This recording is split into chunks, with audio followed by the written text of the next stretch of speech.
오늘 우리에게 주신 하나님의 말씀은 로마서 7장 7절에서 13절 말씀입니다. 그런즉 우리가 무슨 말을 하리요? 율법이 죄냐? 그럴 수 없느니라. 율법으로 말미암지 않고는 내가 죄를 알지 못하였으니 곧 율법이 탐내지 말라 하지 아니하였더라면 내가 탐심을 알지 못하였으리라. 그러나 죄가 기회를 타서 계명으로 말미암아 내 속에서 온갖 탐심을 이루었나니 이는 율법이 없으면 죄가 죽은 것임이라. 전에 율법을 깨닫지 못했을 때에는 내가 살았더니 계명의 이름에 죄는 살아나고 나는 죽었도다. 생명에 이르게 할 그 계명이 내게 대하여 도리어 사망에 이르게 하는 것이 되었도다. 죄가 기회를 타서 계명으로 말미암아 나를 속이고 그것으로 나를 죽였는지라. 이로 보건대 율법은 거룩하고 계명도 거룩하고 의로우며 선하도다. 그런즉 선한 것이 내게 사망이 되었느냐? 그럴 수 없느니라. 오직 죄가 죄로 드러나기 위하여 선한 그것으로 말미암아 나를 죽게 만들었으니 이는 계명으로 말미암아 죄로 심히 죄되게 하려 함이라. 우리가 율법과 율법주의에 대해서 제대로 잘 알고 정확하게 정리된 분들이 참 많지 않다. 그래서 오늘은 율법과 율법주의, 그 다음에 복음, 율법의 역할, 이걸 명확하게 확인하면 좋겠다. 예수님을 처음 믿으면 구약 성경에 보면 계명들이 많이 나와요. 법도와 규례, 계명 나와요, 안 나와요? 너무나 어려워요. 이게 너무나 많기 때문에 이걸 어떻게 이해하고 우리가 받아들여야 되느냐. 결국 율법주의는 뭐냐면 율법을 지켜야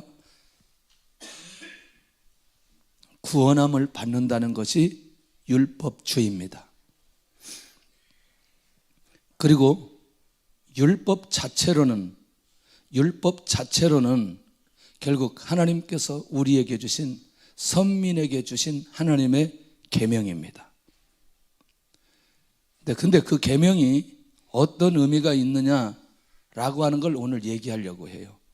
그러니까 율법주의에 빠진 사람들은 자꾸 사람을 이렇게 평가를 할 때 율법이라는 잣대로 사람을 평가하려고 하는 생각이 많이 있는 거예요. 왜?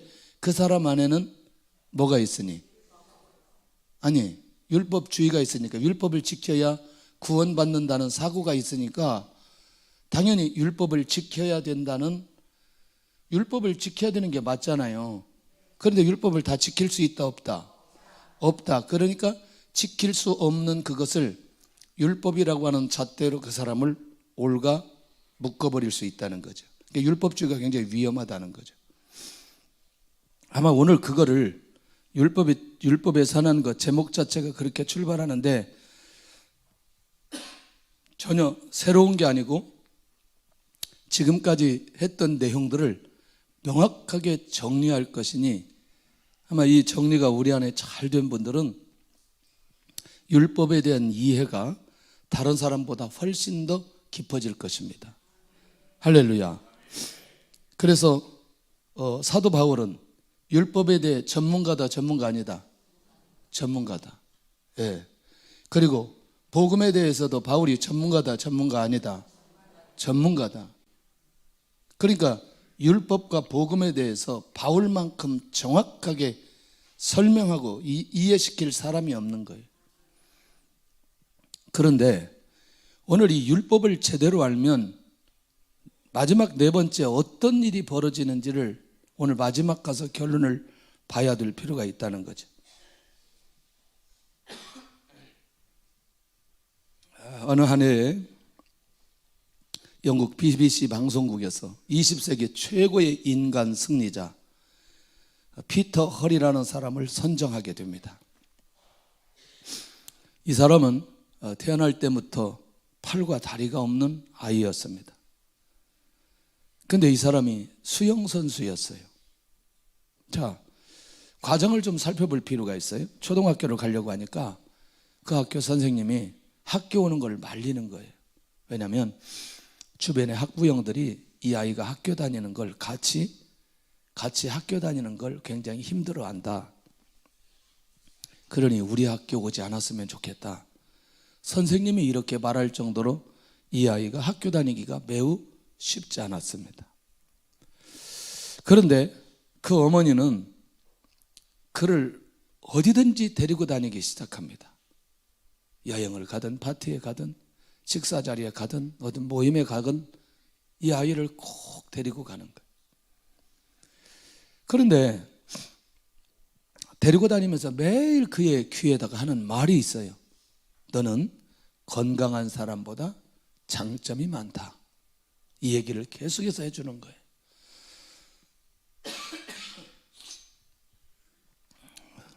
여기서 여자들이 하나 반드시 기억해야 될 것은, 남자들은 여자들에게 여자들이 사랑한다는 말을 들으려고 하는 게 아니고 당신이 최고라는 얘기를 듣고 싶어 한다. 김창옥 선생이 얘기했어요. 할렐루야. 저도 가만히 살펴보니까 그러더라고. 여자들은 사랑한다고 수십 번 얘기하는 것보다 남편이 무엇을 잘한다고 얘기하면 죽을 듯 살 듯 모르게 갑니다. 성가대 꼭 기억하시고 적용하시기를 바랍니다. 아이가 어렸을 때부터 이 얘기를 계속해서 들으면서 자라니까 자존감이 계속해서 살아나는 거죠. 그래서 10살 때부터 허리 수영을 배우기 시작합니다. 팔다리가 없는데 수영한다는 게 불가능하죠. 아마 수영을 해본 분들은 얼마나 이 손발을 써야 되는지 아마 해보신 분들은 알 겁니다. 저도 뭐 수영을 제대로 배운 건 없고 생존 수영은 합니다. 생존 수영은 하는데 사람을 살릴 정도 생존 수영은 합니다. 근데 오래 가지 못해서 그렇지. 그런데 그 수영하는데 생존 수영도 반드시 팔다리를 써야 됩니다. 이게 수영의 핵심이기 때문에. 머리를 움직여 방향을 잡고 팔을 휘젓기 시작합니다. 그런데 그가 88년도, 92년도 장애인 올림픽에 금메달을 따게 됩니다. 이건 일반적이지 않잖아요. 예. 그것도 동네 수영대회가 아니고 자기 나라 수영대회가 아니라 세계적인 대회에서 금메달을 2번씩이나 따게 됩니다. 놀랍잖아요. 인터뷰 때 그가 하는 말이 굉장히 주목해야 될 내용이 있어요. 그게 뭐냐? 이 영광을 누구에게 돌리느냐? 이렇게 물어봤더니 나를 보통 사람으로 인정해 준 우리 어머니에게 감사와 영광을 돌립니다. 그렇게 그가 인터뷰 때 그렇게 말했습니다. 그러니까 사실은 이 상은 누가 받아야 돼요? 어머니가 받아야 되는. 예. 누가 이렇게 만들었어요? 할렐루야. 혹시 여러분들 그런 예화 들어본 적 있잖아요. 저 고양이 밥그릇 보니까 이게 엄청난 도자기예요. 근데 고양이 밥그릇인 거예요. 그러니까 지나가다가 그 사람이 가만히 생각해 보니까 이게 너무나 귀한 건데 밥그릇 달라면 안 될 것 같으니까 뭐까지 사버려? 고양이까지 다 사버리는 거. 실제로 그런 예화들이 있거든요. 그러니까 율법이 엄청난 가치가 있는데 눈이 열리면 율법의 가치를 제대로 보는 눈이 열리지 않는다는 거예요. 근데 그 눈이 누가 열렸느냐? 사도 바울이 열렸다는 게 굉장히 중요하다. 그 율법이 왜 선하느냐? 이 선한 거에 대해서 오늘 사도 바울이 구체적으로 밝히는데, 자, 이 내용을 간단하게 보고 들어가야 본문의 내용을 쉽게 이해할 수 있습니다. 그러면 이제 정리할 필요가 있어요. 율법은 택한 백성이 주님 오실 때까지 주님 맞을 준비하게 하는 것이다. 이 얘기는 또 뭐야? 마음을 준비시키고 메시아에 대한 간절한 열심을 가지게 한다. 자, 넘어갑니다. 율법은 주님의 강림이 오래 걸리는 동안 낙심하지 않게 만들어준다. 아니, 율법은 누구의 계획이었어요? 누가 만드셨어요? 그러니까 그 의미를 누구에게 물어봐야 돼요? 하나님께 물어봐야 돼요. 아무도 하나님 앞에 이걸 물어보는 사람이 별로 없어요. 자, 보세요. 세 번째는 율법은 사람을 그리스도에게로 인도하는 몽학 선생이다. 그러니까 율법의 영적 의미를 알지 못하고 보고 지킨다면 그것처럼 어리석은 게 또 어디 있을까? 예. 그러니까 지금까지 우리가 율법에 대해서 생각했던, 계명에 대해서 생각했던 이런 부분들이 도대체 왜 그것이 존재하게 되었는지, 그러니까 한마디로 전체로 정리를 해본다면 구약은 누가 오시기 위해서? 예수님이 오시기 위한 그림자의 시대이다. 자, 마지막 뭐냐면 율법에 대해서 히브리서 4장부터 11장까지 그 율법의 의식들에 대해서 뭐라고 얘기했냐면, 만약에 그 율법이 우리를 주님에게 인도하는 것이 아니라면 그 율법은 헛되며 아무런 가치가 없다는 거예요. 이게 지금 히브리서 기자가 하는 말이라니까요. 큰 그림이 나오나요, 지금? 율법의 큰 그림이 나오나요? 이 큰 그림이 일단 나와야 돼요. 자, 첫째, 그러면 율법에 대해서 오늘 좀 한 세 가지 먼저 살펴보고, 그 다음에 마지막 네 번째 어떻게 가는지 한번 보아야 되는데, 율법은 하나님의 의를 나타내고 사람의 죄성을 밝혀준다. 사람의 죄성을 밝혀준다. 율법으로 말미암지 않고는 죄성을 알지 못한다는 거죠. 한번 정리를 해볼게요. 자, 우리가 태어나면 죄인이에요, 의인이에요? 왜? 죄를 안 지었는데.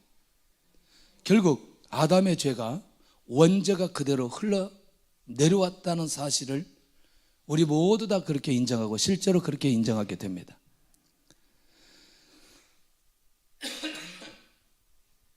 그러면 내가 죄인이라는 사실을, 죄를 지을 수밖에 없는 죄성을 가진 사람이라는 사실을 인정하게 되면 내가 정죄를 받아도 된다는 생각 속에 들어가야 된다는 거예요. 이 말이 이해가 돼야 되는데, 내가 죄인이며 나는 죄를 짓고 그렇게 살 수밖에 없다는 사실을 무엇을 통해서 발견하게 하느냐? 율법을 통해서 발견하게 해 주었다는 거예요. 그러니까 나의 죄성이나 죄의 문제를 해결하지 않으면 반드시 나는 정죄를 받아야 된다는 거예요. 그러면 어떠세요? 나는 죄인이라는 사실과 내 안에 죄가 가득한다는 그 죄를 인정하게 되면 자기 자신을 낮추게 돼요, 높이게 돼요? 예, 낮추게 되는 거죠. 이 문제 해결하려고 고민하게 된다는 거죠. 무엇이 있었기 때문에 이게 가능하다? 율법이 있었기 때문에 가능하다는 거예요. 할렐루야. 예. 두 번째, 그러면 율법이 없다면 죄를 지은 사람이 어디까지 가게 되느냐? 자, 나는 죄인도 아니고 나는 죄를 짓지 않았어요. 그렇다면 죄로 인해서 자신의 비참함, 무력감, 수치가 있음에도 불구하고 이거를 알지 못하게 된다는 거예요. 왜? 이것을 누가 알게 해줘야 되는데? 율법이 알게 해줘야 되는데. 할렐루야. 율법이 내가 죄인이라는 사실과 내 안에 죄가 있다는 사실을 알려줘야 내가 죄를 짓고 난 비참함, 그 다음에 무력감, 내가 그것 때문에 감당해야 될 수치를 내가 아는 만큼 해결해야 되는 의지가 우리 안에 생기는데, 만약에 율법이 없다면 이게 알지 못하게 된다는 거죠. 당연히 이 사람에게는 죄를 해결하려고 하는 의지도 없고 회개의 자리에도 가지 않는다는 거죠. 왜냐하면 내가 누구인가를 인정하지 않으니, 죄인이라는 사실을 인정하지 않고 내 안에 죄가 있다는 사실을 인정하지 않으니 회개의 자리에 들어가기가 너무나 어렵다는 거죠. 그러니 죄를 지은 사람이 율법으로 인해 회개의 자리까지 가게 하는 역할을 누가 하느냐? 율법이 하게 되어진다는 거예요. 여기까지도 어려움이 없죠. 자, 그러면 만약에 율법이 없다면 하나님의 나라 공동체, 모든 공동체 안에 영적인 질서가 다 무너지게 된다. 왜냐하면 여러분들, 하나님의 나라 공동체의 특징은 철저하게 말씀 중심이 지어야 되지 않아요?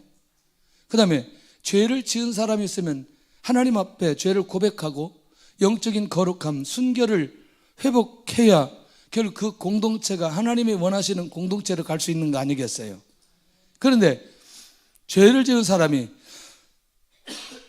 죄를 인정하지 않고 계속해서 교만해진 상태로 만약에 공동체 안에 있다면, 외식을 계속해서 의로 나타낸다면 그 공동체는 어떻게 된다? 무너지게 된다는 거죠. 무너지게 된다는 거예요. 주의 은혜가 있기를 원합니다. 할렐루야. 자, 결국 그러니까 그 무너지게 된다는 게 가장 중요한 게 뭐냐면, 그 외식을 기뻐하고 의로 가장에서 거짓된 행위로 계속해서 나가게 되는 거죠. 그러니까 만약에 공동체 안에 혹시 그것이 이제 교회라고 한다면, 거짓된 행위로 계속해서 의로 가장에서 나타나는 모습이 공동체에 계속해서 있다.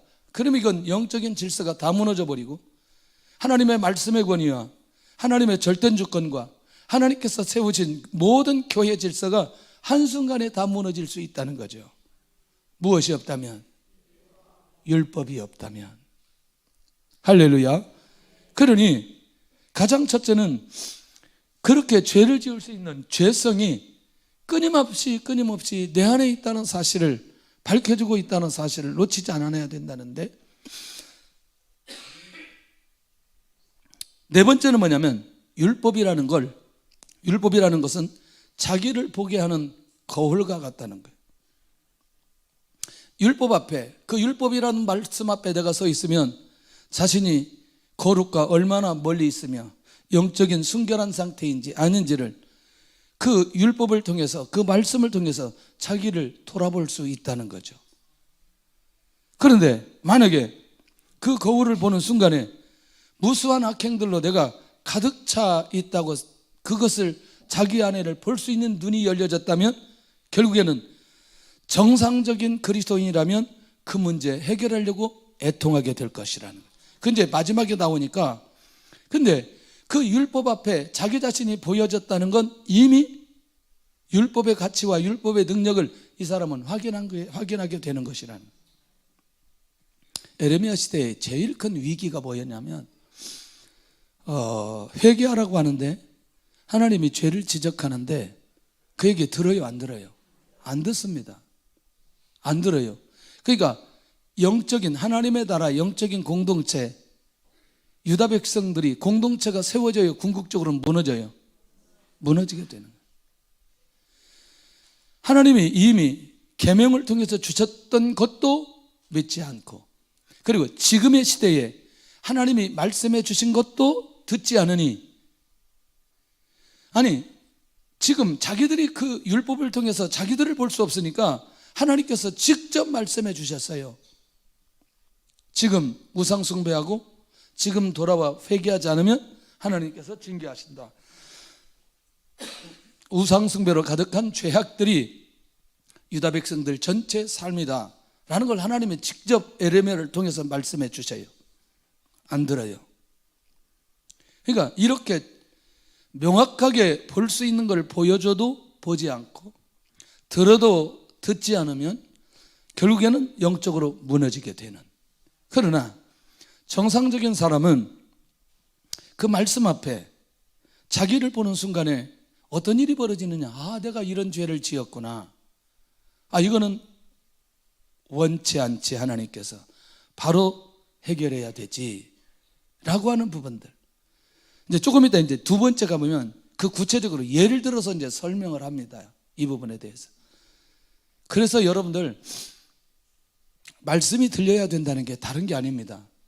그 말씀 가운데 내 죄가 보여진 사람은 주님과의 깊은 교제할 수 있어요. 내 죄가 보여진 사람은.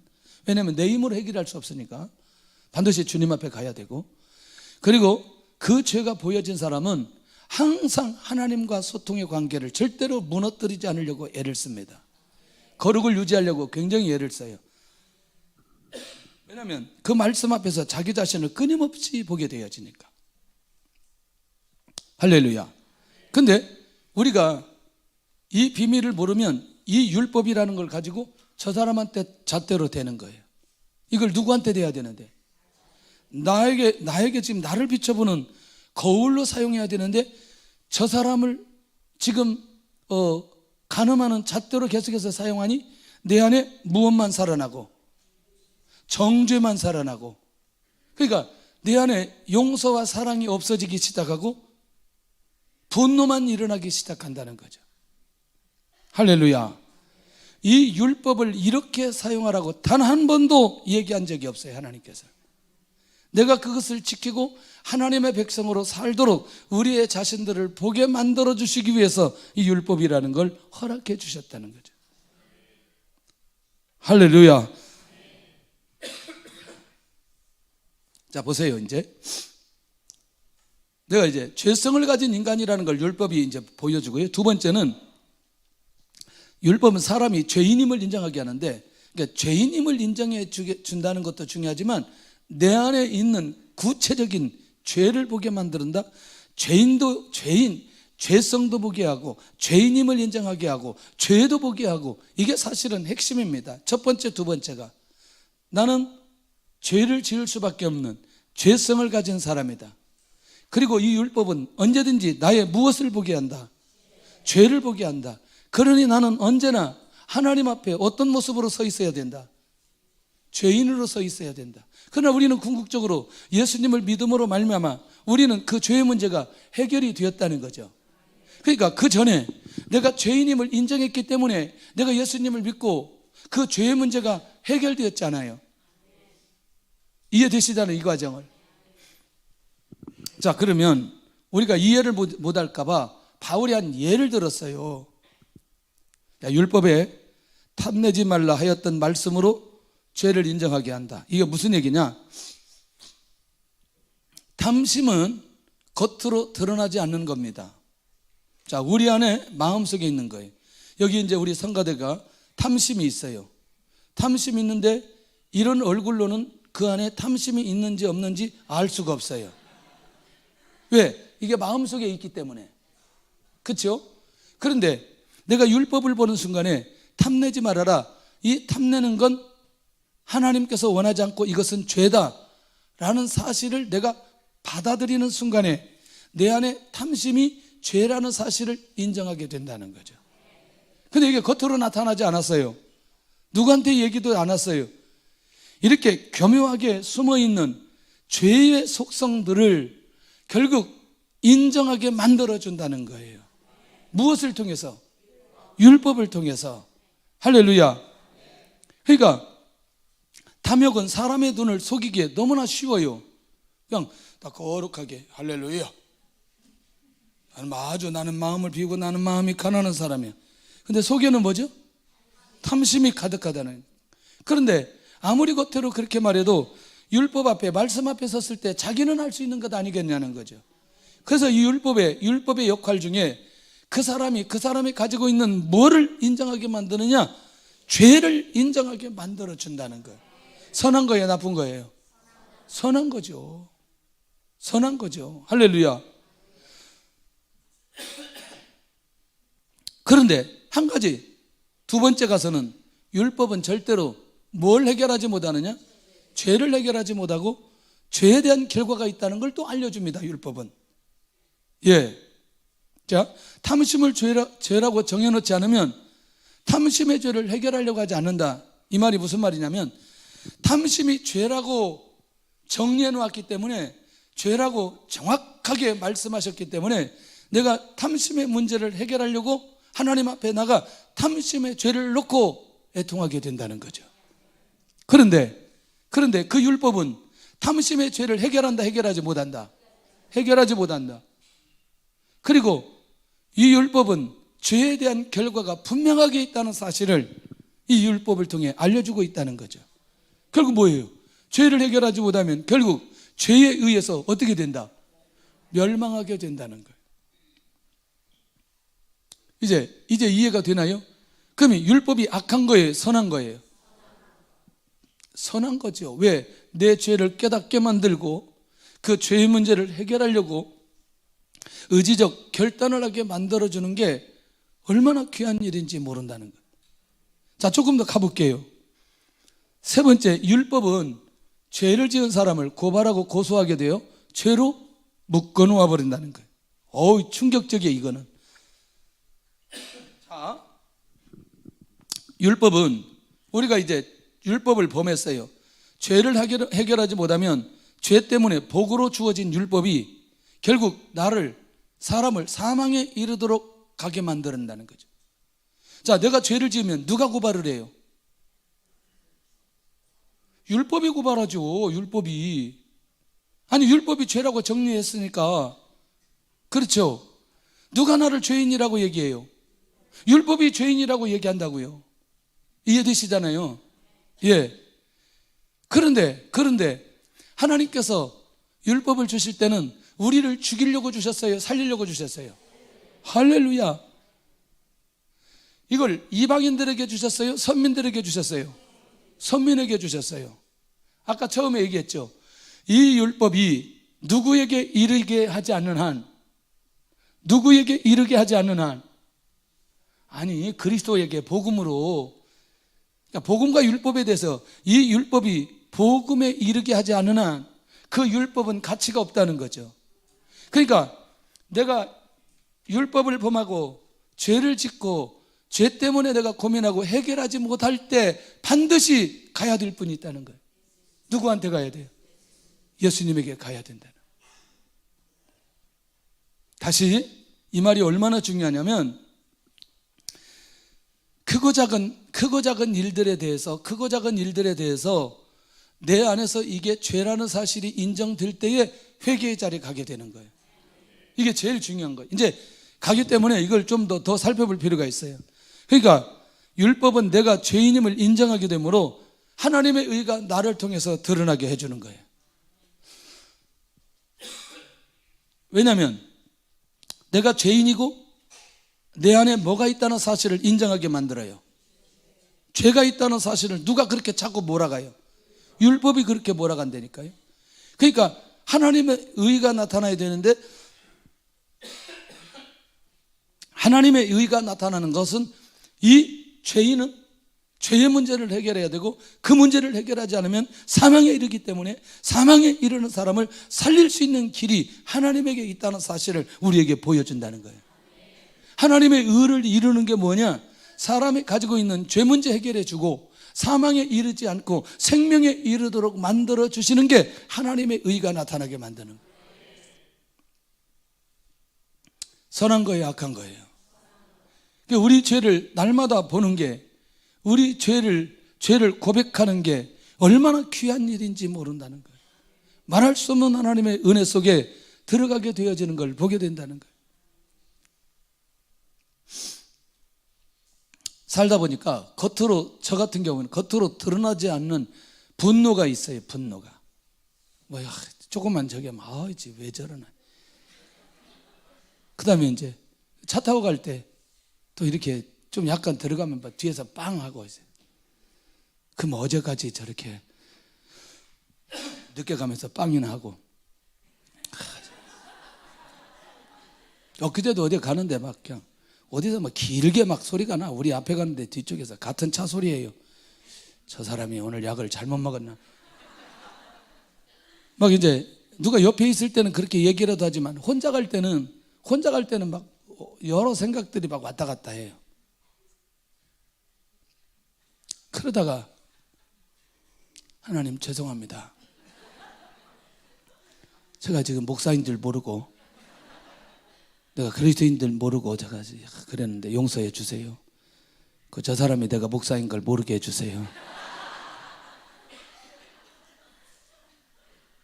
아니, 상식선에서 내가 그렇게 하면 저게 목사가 저러면 안 된다는 게 상식적으로도 알겠어요. 근데요, 반드시 그 고백을 받게 하는 거예요. 그 고백을. 아까 내가 하나님 앞에 온전히 똑 동일한 마음을 가지지 못한 것에 대한 것을 반드시 받게 하고 계산하게 만들어 주세요. 나는 은혜라고 생각해요. 은혜라고 생각해요. 정말이에요. 그러니까 여러분들 혹시라도 제가 이상한 모습이 보이면 저거 금방 회개할 거니까 조금만 기다려 주시면 돼요. 좀만 지나면 괜찮다. 저 하나님 앞에 가서 회개할 내용이다. 이렇게 생각하고 정리하면 돼요. 아이 목사가 왜 저래가지고 아유 진짜 내가 이제 교회가 지금 여기 나와서 내가 갈 데 없어서 나오지만 지금 아유 목사 진짜 저렇게 해가지고 어떻게 저렇게 목사하고 있는지 그렇게 하지 말고 좀 기다려 주라니까. 알아서 회개하니까. 그럼 이게 다른 사람에게도 마찬가지라는 거예요. 순간적으로 그 사람이 죄를 범했고 실수했다 할지라도 그것 때문에 그 사람이 하나님을 만날 수 있는 유일한 통로 될 수 있는 가능성이 매우 많이 있다. 아, 그 사람에게 하나님의 의, 하나님의 사랑, 하나님의 은혜가 임하게 될 수 있구나. 율법은 죄로 정죄된 사람을 그리스도에게로 인도하게 해 주신다는 것. 아, 이거 얼마나 중요한지. 자, 이제 여기까지는 어렵잖아요. 율법은 내가 죄성을 가진 자라는 걸 너무나 정확하게 보여주고, 그 다음에 율법은 내 안에 있는 죄를 분명하게 보여준다. 악한 거, 선한 거, 선한 거. 세 번째가 중요해요.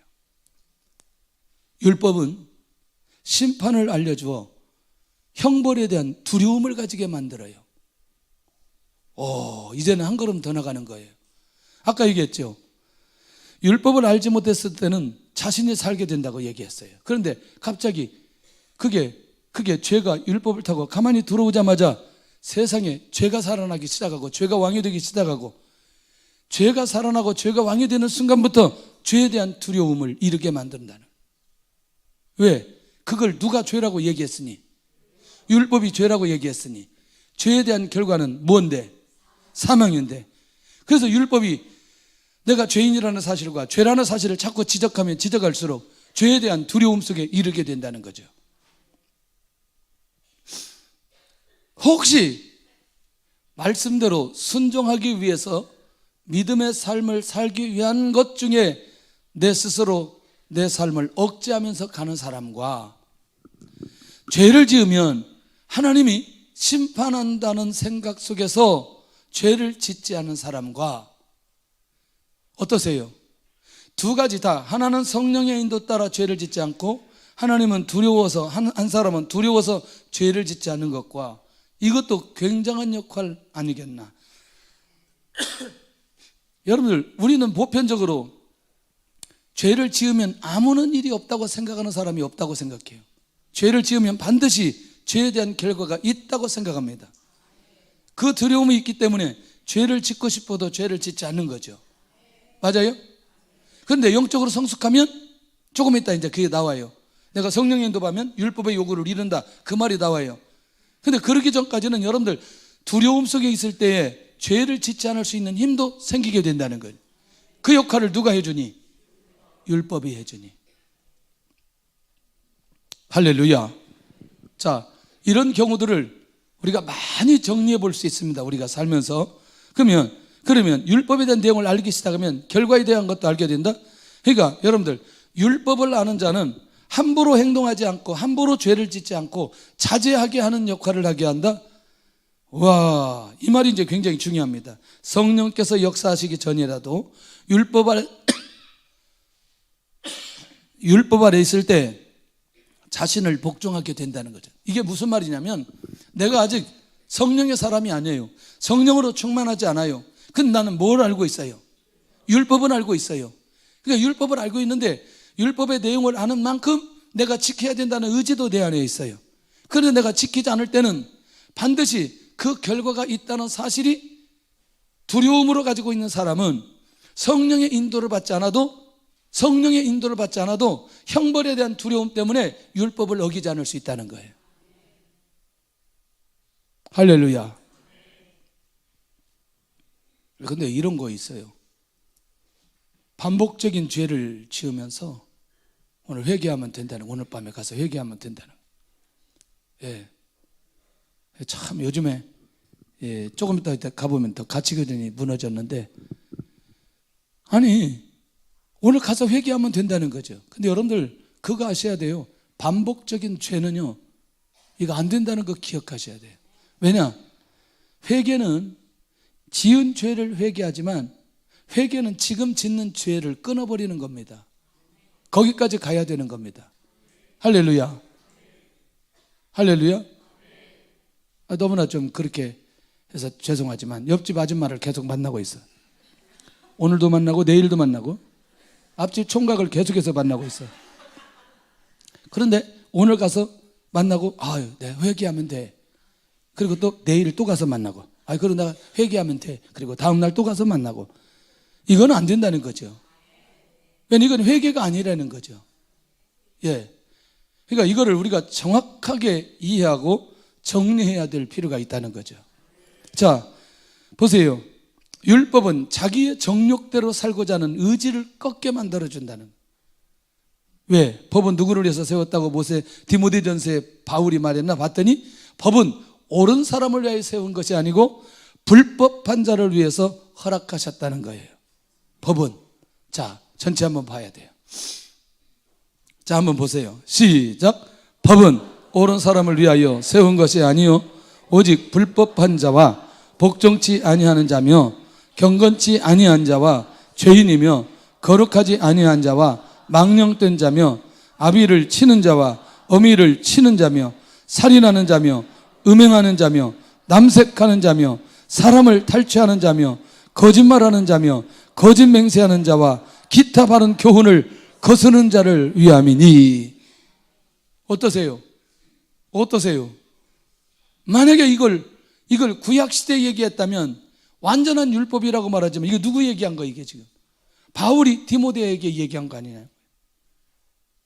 그러니까 결국 이 하나님의 말씀 율법 이 계명은 절대로 범하면 안 된다는 거죠.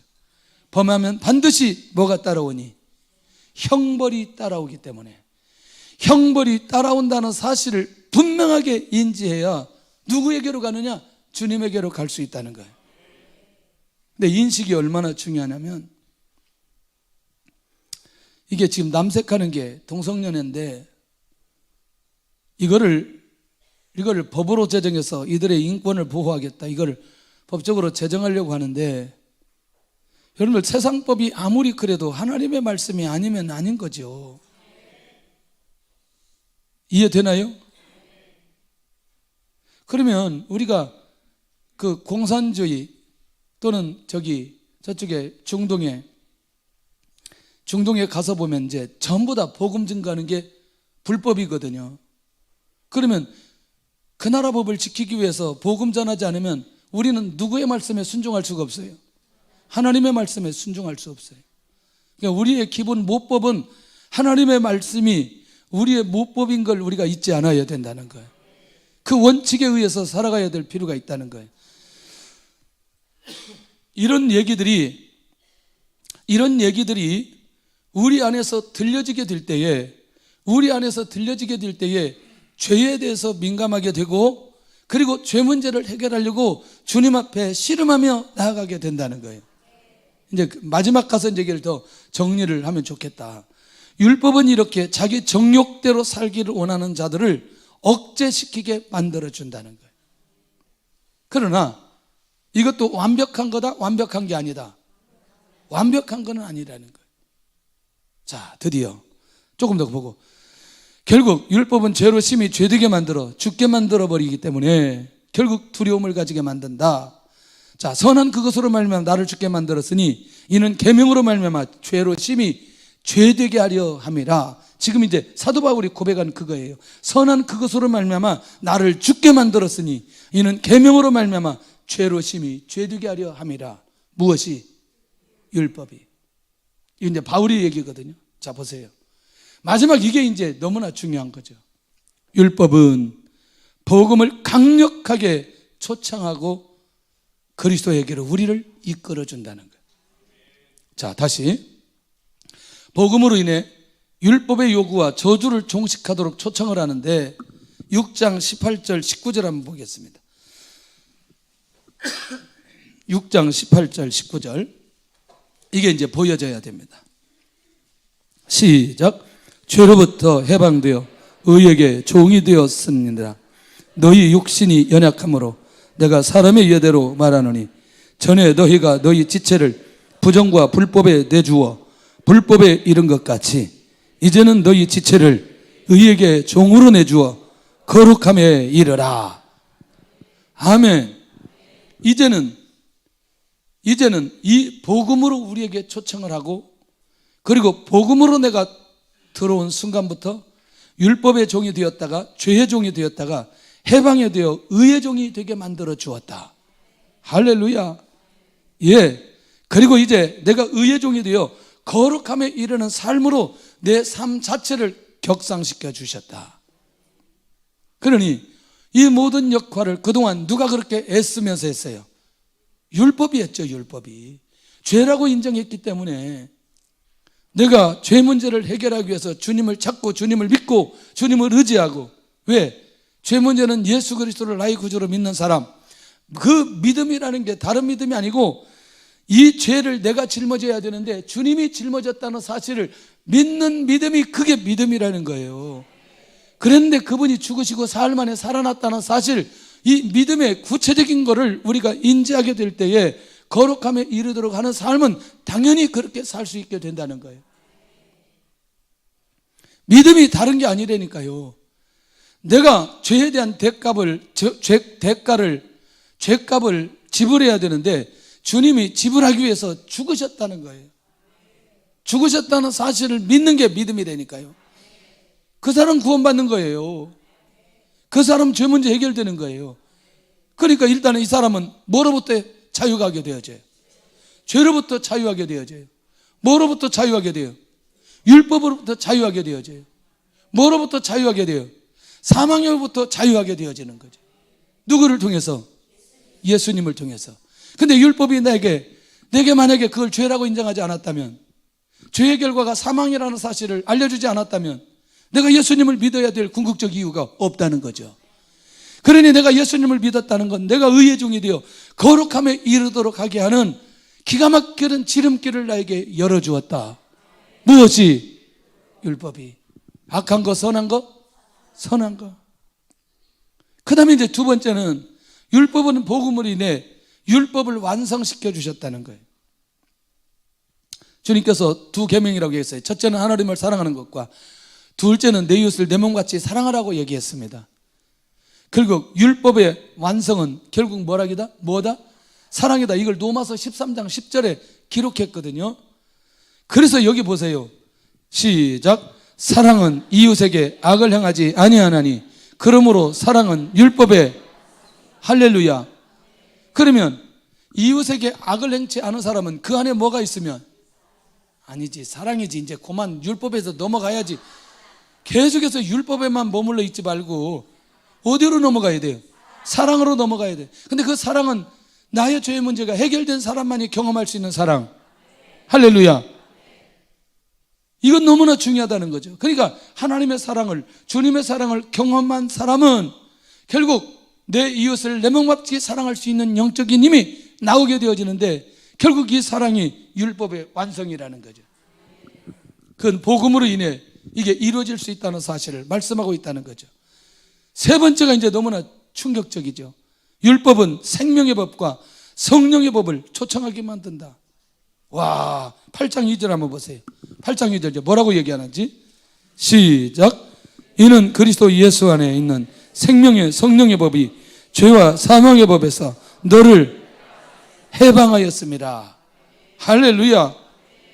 여러분들, 내가 지금 죄와 사망의 법에 묶여 있었다는 우리의 정체가 보여졌기 때문에, 인정했기 때문에 생명의 성령의 법이 필요하다는 사실을 알게 된 거 아니냐는 거예요. 이거 알게 해주고 그렇게 초청해서 우리로 하여금 생명과 성령의 법으로 살아갈 수 있도록 모든 것에서 해방되었다는 이 엄청난 축복을 누리도록 누가 역할을 해주었느냐? 율법이 역할을 해주었다는 거죠. 주 은혜가 있기를 원합니다. 그래서 성령의 법은 율법을 인해 죽었던 자들의 죄의 문제가 해결된 자에게 주시는 놀라운 하나님의 축복이라는 거죠. 자, 그렇다면 우리에게 율법을 주시고 복음을 허락해 주셨던 결정적인 생명의 법과 성령의 법 안에 진정한 복을 누리도록 우리를 불러주셨다. 이야, 이 네 번째가 이제 기가 막힌 내용이에요. 드디어 이제 율법의 문제가 완벽하게 해결될 수 있는 기가 막힌 내용이에요. 율법은 성령의 인도 따라 율법을 이루도록 성령을 초청하게 만들어 준 거다. 어렵죠? 로마서 8장 4절을 보면은 그 말이 무슨 말인지 이해할 수 있습니다. 8장 4절 시작. 육신을 따르지 않고 그 영을 따라 행하는 우리에게 율법의 요구가 이루어지게 하려 하심이니라. 5절이요 시작. 육신을 따르는 자는 육신의 일을, 영을 따르는 자는 영의 일을 생각하나니 육신의 생각은 사망이요 영의 생각은 생명과 평안이니라. 아멘. 이제 이런 거예요. 전에는 율법의 요구에 의해서 내가 이제 살았어요. 율법에 이거 하지 말라, 이거 하지 말라, 이거 하지 말라. 그거 하면 죄야. 그거 죄를 지으면 사망이야. 그 대가를 지불해야 돼. 이것 때문에 율법을 지켰는데 이제는 내가 예수님을 믿고 성령이 내주하고 성령이 충만하니까 성령의 인도 따라 살아가니까 보니까 결국에는 율법의 요구를 이루게 되어지는. 지난주 우리 갈라디아서 5장 22절 23절 봤잖아요. 사랑이랑 화평, 자비 양선, 그 다음에 충성 온유 절제, 오래 참은 자비 양선. 왔다 갔다 하네. 오래 참은. 지난주에 숙제 내줬는데 숙제한 사람 손 들어보세요. 아니 다른 분들은 숙제 안 했어요? 기침이 계속 나오려고 그래요. 숙제 하시기를 바랍니다. 광고를 잘 드려야 되는데. 그러니 이제부터는 뭐냐면 율법이 요구해서 우리가 율법대로 살아가는 게 아니고 누가 인도하는 대로, 성령이 인도하는 대로 살았더니 뭘 이루었다? 율법의 요구를 이루게 되어진다. 와, 할렐루야. 할렐루야. 그리고 주님은 율법을 폐하는 게 아니라 율법을 완성시켰다는 거예요. 할렐루야. 그러면 율법을 완성시키는 건 우리에게 로마서 13장 10절에 사랑으로 율법을 완성시켰다고 얘기하고 있습니다. 그러니 율법과 복음과의 관계 속에서 우리가 율법에 대해서, 복음에 대해서 어떤 입장을 취하고 어떻게 가야 될지 명확하게 우리 안에 정리되어져 있어야 결국에는 우리의 영적인 삶이 드디어 로마서 8장으로 넘어갈 수 있다는 것입니다. 성령을 따라 행하도록 하면서 율법의 요구를 이루도록 하는 삶으로 인도받게 되어진다. 아까 우리 읽었기 때문에 마지막 결론은 뭐냐면 율법을 통해 내가 죄인인 것을 깨닫고 인정하는가? 율법을 병하면 심판이 따른다는 것도 알고 있는가? 율법이 나를 복음으로 이끌어주는 몽학선생이라는 것을 알겠는가? 율법은 나로 강력한 복음으로 초청하게 하는 선한 것이라는 것을 믿는가? 할렐루야. 복음 안에 깨어있기를 원합니다. 우리 찬양하면서 예물 드리는 시간을 갖겠습니다.